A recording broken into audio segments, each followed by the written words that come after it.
என்னுடைய செயலும் சிந்தனையிலும் இந்த சமூகத்துக்கு பயனுள்ளதாக இருக்குன்னு நினைக்கிறவங்க மட்டும் இந்த மூவேந்தர் மீடியாவை சப்ஸ்கிரைப் பண்ணிவிட்டு பெல் ஐக்கான் ஆல் கொடுத்து வந்து ஃபாலோ பண்ணிக்கோங்க. மூவேந்தர் மீடியாவுக்கு உதவணும்னு நினைக்கிற உறவுகள் கீழே கொடுக்கப்பட்டுள்ள வாட்ஸ்அப் நம்பருக்கு தொடர்பு கொள்ளுங்கள். நன்றி. SC/ST அட்ராசிட்டிஸ் ஆக்ட் சம்மந்தமாக பேசினார். அது சம்மந்தமாக நான் பேசணும்னு நினைக்கிறேன். SC/ST அட்ராசிட்டிஸ் ஆக்ட் கொண்டு வரப்பட்ட வருஷம் 1989, ஒரு 25 ஆண்டுகளுக்கு முன்னாடி. அதற்கு முன்னாடி என்ன நிலைமை, எந்த சட்டத்தில் நம்மளை பாதுகாத்துச்சு? ஒன்று. ரெண்டாவது, 1989 இந்த சட்டம் ஏன் கொண்டு வரப்பட்டுச்சுன்னு ஒரு பின்னணி இருக்குது. 1956 இந்திய அரசியலமைப்பு சட்டம் நடைமுறைப்படுத்தினதுக்கு பிறகு 56 அம்பேத்கர் பௌத்த மதத்தை தழுவுகிறார். லட்சக்கணக்கான தன்னுடைய ஃபாலோவர்ஸ், லட்சக்கணக்கான தொண்டர்களோடு பௌத்த மதத்தை தழுவுகிறார். அப்பொழுது இந்திய ஆளும் அரசாங்கம் அந்த மத மாற்றத்தை கண்டு அஞ்சவில்லை. ஆனால் 1989 தமிழ்நாட்டில் குறிப்பாக தேவேந்திர குல வேளாளர்கள் கோடி மீனாட்சிபுரம் கலவரத்தில் அதனுடைய விளைவாக, அதனுடைய பாதிப்பாக இஸ்லாம் மதத்தை தழுவினார்கள்.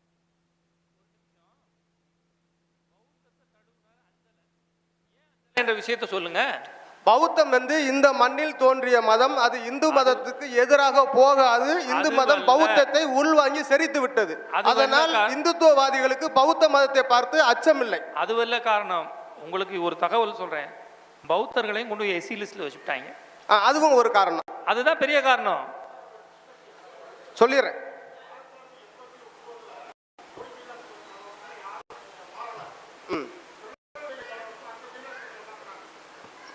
அது எந்த வருஷம்? தென்காசி பக்கத்துல இருக்க மீனாட்சிபுரம். ஏறத்தாழ அதே ஆண்டு காலம் தான். நான் சொல்றேன் அதே ஆண்டு காலம் தான். இல்ல, அவர் சொல்லுகின்ற திருத்தம் மிக சரியானது. கடையநல்லூர் பக்கத்துல இருக்க மீனாட்சிபுரம், அந்த மீனாட்சிபுரத்துல தான் மாறினாங்க. இந்த தேவேந்திர குல வேளாளர்கள் இஸ்லாம் மதத்தை தழுவுகிறார்கள் என்கின்ற ஒரு காரணத்தினால்தான், இது ஏன் இவர்கள் தழுவுகிறார்கள் மாறுகிறார்கள் என்பதை அறிந்து, இதே போன்று இந்தியா முழுக்க இஸ்லாம் மதத்தை நோக்கி பட்டியல் சமூகத்தை சேர்ந்தவர்கள் நகர்ந்தால் அது இந்து சமுதாயத்திற்கு மிகப்பெரிய ஆபத்தாக முடிந்துவிடும் என்று அஞ்சுதான் இவர்களை இந்த பட்டியலில் தொடர செய்வதற்கு, நீடிக்க செய்வதற்கு என்னென்ன வழிமுறைகளை வகுக்க வேண்டும் என்று ஆராய்ந்து கொண்டு வரப்பட்ட சட்டம்தான் பட்டியலின பழங்குடியின வன்கொடுமைகள் தடுப்பு சட்டம். 89 கொண்டு வந்தாங்க. 96 தான் விதிமுறைகள் வகுத்தாங்க. இப்போ சமீபத்தில் தான் அதை திருத்தம் செஞ்சுருக்கிறாங்க. அதனுடைய நடைமுறை யதார்த்தம் இன்னைக்கு என்னவா இருக்குன்னா, நான் ஒரு வழக்கறிஞராக சொல்கிறேன். தமிழ்நாட்டில் வன்கொடுமை வழக்குகள் புகாராக போய் பதிவு செய்யப்படுறதே குறைவு. உள்ளூர் அளவுலே பேசி முடிச்சிருவான் லோக்கல் கட்சிக்காரன். புகாரை கொடுத்துட்டிங்கன்னா அதுலேருந்து ஒரு வாரம் நீங்கள் காலையில் சாயந்தரம்னு பொழப்பை எடுத்துட்டு அலையணும். எத்தனை பதிவு செய்ய மாட்டான். அந்த வழக்குகள் எத்தனை சதவீதம் வென்று இருக்குது நான் சொல்லிடுறேன். பதிவு செய்ய மாட்டான். அதையும் மீறி ஒரு வாரம் மற்ற சாதிக்காரனுடைய உருட்டல் மிரட்டலுக்கெல்லாம் பயப்படாம துணிஞ்சு நின்னீங்கன்னா ஒரு வாரம் கழிச்சு வழக்கு போடுவான். அந்த வழக்கில் உப்பு சப்பு சும்மா ஃபார்மாலிட்டிக்கு 2 போடுவான். போட்டுட்டு 11 வழக்கு போடுவான், கவுண்டர் வழக்கு. அது என்ன வழக்குனா, நீங்க கொடுத்த புகாருக்கு கொஞ்சம் முன்னாடி வேற ஒரு சம்பவம் நடந்த மாதிரி அதுல உங்க மேல கொலை முயற்சி வழக்கு போடுவான். இப்ப என்ன ஆகும்னா, அவன் மேல ஒரு FIR, உங்க மேல ஒரு FIR, 2 பேருமே நீங்க கோர்ட்டுக்கு அலையணும். அவன் காசு, பணம், சாதி, அரசியல் எல்லாத்தோடையும் வருவான். நீங்க இருக்கக்கூடிய பொழப்பை எடுத்துட்டு நீங்க அங்க போவீங்க. ஒரு கட்டத்தில் அந்த வழக்குக்கு நடத்த முடியாம காம்ப்ரமைஸ் மேல போய் முடியும். அதையும் தாண்டி நடத்துனீங்கன்னா தண்டனை தீர்ப்பு வராது. சன்னகரம்பட்டி கொலை வழக்கு, மேல உளவு கொலை வழக்கு இந்த நாட்டையே உழுக்குன வழக்கு. ஆனால் அது இந்திய தண்டனை சட்டத்தின் கீழே தான் தண்டிக்கப்பட்டுச்சு தவிர SC/ST ஆக்டின் கீழே தண்டிக்கப்படலை. ஒன்று. அது மாதிரி இன்னைக்கு பிற சமூகத்தை சேர்ந்த அல்லது நமது சமூகத்தை சேர்ந்த மூத்த வழக்கறிஞர்கள் இந்த சட்டத்தின்படி சிறப்பு வழக்கறிஞராக நியமனம் செய்யப்பட்டு வழக்கு நடத்தினவங்களுக்கு இன்னைக்கு வழக்கு ஃபீஸ் கொடுக்கல அரசாங்கம். இந்து பத்திரிகையிலையும் எக்ஸ்பிரஸ் பத்திரிகையில் வந்திருக்கு. 2 மாதத்துக்கு முன்னாடி வந்துச்சு. கஞ்சநத்தம் படுகொலை வழக்கு எடுத்து நடத்திய வழக்கறிஞர், மூத்த வழக்கறிஞர் பாப்பா மோகன் அவர்களுக்கும் சின்னராஜா வழக்கறிஞர் அவர்களுக்கும் இன்னைக்கு வரைக்கும் அரசாங்கம் கொடுக்கல. நீதிமன்றத்தில் வழக்கு போட்டிருக்காங்க, நீதிமன்றமும் கொடுக்க சொல்லிருச்சு, இன்னும் வரல. இதுதான் வன்கொடுமை தடுப்பு சட்டத்தினுடைய நிலவரம். ஒன்று, இது நமக்கு பாதுகாப்பு அப்படின்னு நமக்கு ஒரு ஸ்டெப்பு செஞ்சானா எதிரிக்கு 2 ஸ்டெப்பு செஞ்சு வச்சிடறோம் அரசாங்கம். இன்னொன்று, ஒரு அரசாங்கத்திற்கு இந்த மக்களை பாதுகாக்க வேண்டும், முன்னேற்ற வேண்டும் என்கிற சிந்தனை வேணும். அடிப்படையில் அந்த சிந்தனை இருந்தால் மட்டும்தான் முன்னேற்றுவாங்கன்னு நம்ம நம்ப முடியும். கீழவெண்மணி படுகொலை வழக்கு, படுகொலை 44 பேர், தேவேந்திரகுல வேளாளர் பறையர் துள்ள துடிக்க கொலை செய்யப்பட்ட போது இந்த திராவிட இயக்கத்தின் மூலவர் ஈவை ராமசாமி நாயக்கர் அறிக்கை கொடுக்கல, கண்டிக்கல. அந்த வழக்கு உயர்நீதிமன்றம் போய் உயர்நீதிமன்றத்தில் விடுதலையான பிறகு கருணாநிதி அவங்கள வீட்டுக்கு அழைச்சி வச்சு விருந்து கொடுத்தார். இவர்கள் எப்படி நம்மளை முன்னேற்றுவாங்க, பாதுகாப்பாங்க? 1970 ஆண்களுக்கான கருத்தடை சட்டம் கொண்டு வந்தாங்க. அந்த கருத்தடை சட்டம் எங்க நடைமுறைப்படுத்தினாங்க தெரியுமா? பட்டியல் சமூகம் மக்கள் வாழக்கூடிய பகுதியில். ஏன்னா அவன் நிறைய 5 குழந்தை 6 குழந்தை 8 குழந்தை 10 குழந்தைன்னு பெற்று போடுறான். காலப்போக்கில் அவன் மெஜாரிட்டியாக மாறிடுவான். மற்ற சாதிகள் எல்லாம் அவனுக்கு கீழ்ப்படிய வேண்டிய சூழ்நிலை வந்துடும்னு திட்டமிட்டு 70களில் பட்டியல் சமூக குடியிருப்புக்குள்ளே போய் நீங்கள் ஆண்கள் கருத்தடை செஞ்சுக்கிட்டீங்கன்னா உங்களுக்கு இத்தனைப்படி அரிசி இவ்வளோ ரூபான்னு சொல்லி அறிவிச்சாங்க. அன்னை சத்தியவாணி முத்துன்னு ஒரு மூத்த அரசியல்வாதி, பறையர் சமூகத்தை சேர்ந்தவங்க, முதல் பெண் ஆளுமை அவங்க பட்டியல் சமூகத்தை கருவறுக்கிறார் கருணாநிதி அப்படின்னு சொல்லி திராவிட இயக்கத்தில் முக்கியமான ஆளுமையாக இருந்தவங்க வெளியில் வேற கட்சி ஆரம்பித்தாங்க. அதே மாதிரி பிரிட்டிஷ் கவர்மெண்ட்டில் பஞ்சமர்களுக்குன்னு ஒரு 13 லட்சம் ஏக்கர் கொடுத்தான்.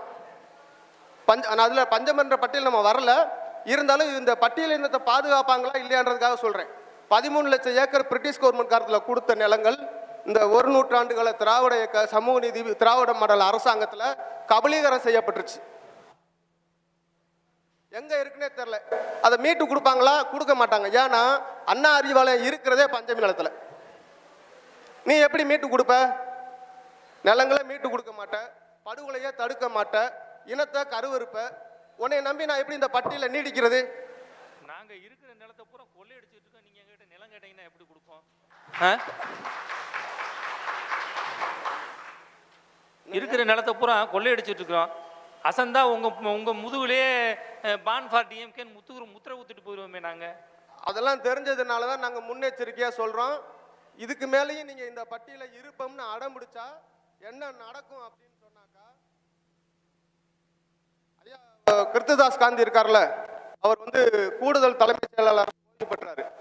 தேவேந்திரகுல வேளாளர் சமூகம் எஸ்சி அட்டவணையில் மட்டும் போகாமல் இருந்திருந்தா அவர் தலைமைச் செயலாளர் ஆகி பணி ஓய்வு பெற்றிருப்பார்.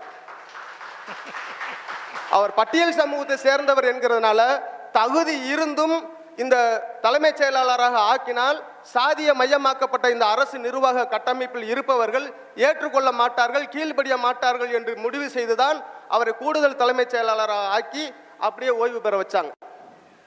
இன்னைக்கு நம்ம அண்ணன் இருக்கார்ல, ஐயங்கர் அண்ணன் இன்னைக்கு தொழில் பண்ணிக்கிட்டு இருக்கிறார். ஒரு 200 பேருக்காவது எனக்கு தெரிஞ்சு வேலை வாய்ப்பு கொடுக்கக்கூடிய இடத்துல இருக்கிறார். இவர் பட்டியல் பிரிவில் ஒரு அரசு பணியாளராக போயிருந்தா அவர் ஒரு நல்ல சட்டை போடுவார், ஒரு வீடு கட்டியிருப்பாரு, பிள்ளைகளை நல்லா படிக்க வச்சிருப்பாரு. அதை தாண்டி ஒன்றுமே செஞ்சிருக்க முடியாது. உண்மையா இல்லையான்னு மனசாட்சியை தொட்டு சொல்ல சொல்லுங்க, நான் பார்க்குறேன். அதுவும் சேவை தானே. நிறைய பிள்ளைங்களை படிக்க வைக்க மாட்டேன்றாங்க பெற்றோர்கள். சொல்லிடுறேன். இனி வரக்கூடிய காலகட்டம் என்பது அரசு நிர்வாகத்தில் கல்வி வேலை வாய்ப்பு அருகி போயிடும். எல்லாமே தனியார் மையம் ஆயிடுச்சு. தனியார் மையத்தில் இடஒதுக்கீடு கிடையாது. அரசாங்கத்தில் இருந்தால் தானே நீ இடஒதுக்கீடு கேட்ப.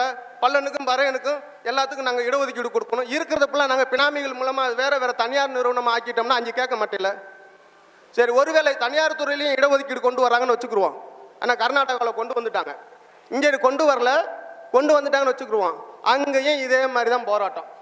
அரசு துறையில் நிரப்புன மாதிரி பின்னடைவு பணியிடங்களை எங்களுக்கு வெளியிடுங்க, வெள்ளை அறிக்கை கொடுங்க, நிரப்புங்க, கோர்ட்டுக்கு போகணும். ஆனால் போராடி செத்து தான் போகணுமே தவிர உள்ளார்ந்த மனதில் இந்த மக்களை மேம்படுத்த வேண்டும் என்கிற எண்ணம் இருந்தால் மட்டும்தான் அது எந்த பட்டியலில் இருந்தாலும் நம்மளை முன்னேற விடுவான். நான் இந்த எஸ்சி பட்டியலில் இருந்து ஏன் வெளியேறணும்னு சொல்கிறேன்னாக்கா, நாடார் சமூகம் அந்த பட்டியலுக்குள்ளே சிக்காமல் இருந்ததுனால அவர்களுடைய சமூக அந்தஸ்து பொது சமூகத்தோட உறவாடக்கூடிய ஒரு சூழலை ஏற்படுத்தி கொடுத்துச்சு. இன்னைக்கு நீ ஒரு வணிகம் செய்கிறான்னா அந்த கடையில் போய் இவன் தாழ்த்தப்பட்டவன் எஸ்சி கடைன்னு பார்க்காம எல்லாரும் போய் வாங்குறான். ஆனால் நாம எஸ்சியில் நீங்கள் அண்ணன் ஐங்கரனா இருக்கட்டும், எவ்வளோ பெரிய கோடீஸ்வரனா இருக்கட்டும், இந்த சாதிக்காரன் தெரிஞ்சிருச்சுன்னா அது எஸ்சி கடைன்னு ஒருத்தன் கூட வாங்க மாட்டான்.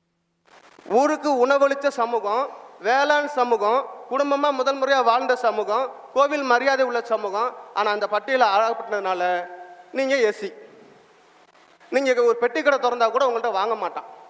இப்போ இதை விட்டு வெளியில் போனால் நாளைக்கே உங்கள் வாங்க பங்காளிகளாக வாங்க மச்சான் மாதிரிலான்னு உறவாட மாட்டான். ஆனால் அதுக்கு ஒரு நடைமுறை ப்ராசஸ் இருக்குது. குறைந்தது ஒரு தலைமுறையாவது மாறணும். ஒரு தலைமுறையாவது மாறினா தான் நமக்கான அந்த இன்னைக்கு பொது சமூகத்தில் இருக்கக்கூடிய பலரும் நம்மளை பற்றி பேச ஆரம்பிச்சிட்டாங்க. நம்மளுடைய வரலாறு, பண்பாடு எல்லாத்தையும் பேச ஆரம்பிச்சிட்டாங்க. இதுதான் முதல் படி.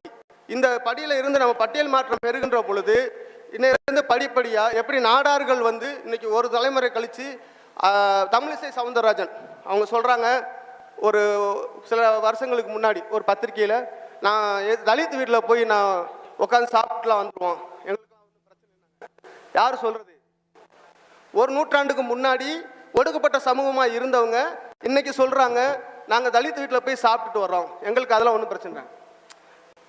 எந்த அளவுக்கு நிலைமை தலைகளை மாறி இருக்கு பார்த்தீங்களா? இந்த மாற்றம் தான் உடனடியாக மாறாது. ஒரு தலைமுறையாவது கடந்தா தான் அந்த மாற்றத்தை சாத்தியப்படுத்த முடியும். அதுதான் வளர்ச்சி. அதை தவிர இங்கே நீடிச்சிங்கனாக்கா வளர்ச்சியில் வீழ்ச்சி தான் என்று சொல்லி என்னுடைய வாய்ப்புக்கு நன்றி விடைபெறுகிறேன். நன்றி, வணக்கம். நன்றி. அரசமரத்தை சுற்றணும்னு அடி வைத்த தடவை பார்த்தா எப்படி? பட்டியலை விட்டு வெளியேறணும்னு உடனே நடந்துருமா? நடக்காதுங்க. அதுக்கு ஒரு கால அவகாசம் வேணும். அந்த கால அவகாசம் தான் ஒரு தலைமுறை. தெளிவாக சொல்லிட்டு போயிருக்கிறாரு. ஏன்னா மற்ற சமூகங்களுக்கெல்லாம் 2-3 நூற்றாண்டாக இருக்குது. இவர் சொன்ன நாடார் சமூகத்துக்கு 3 நூற்றாண்டாக இருக்குது அதை விட்டு வெளியில் வர. அது பழைய முத்துக்குட்டி சுவாமிகள் தொடங்கணும். அவர் பேர் முடிசூடும் பெருமாள்னு வச்சாங்க. நீ எப்படா முடிசூடும் பெருமாள்னு வைக்க போச்சுன்னு அவரை அடித்து அவர் பேரையே மாற்ற வச்சாங்க.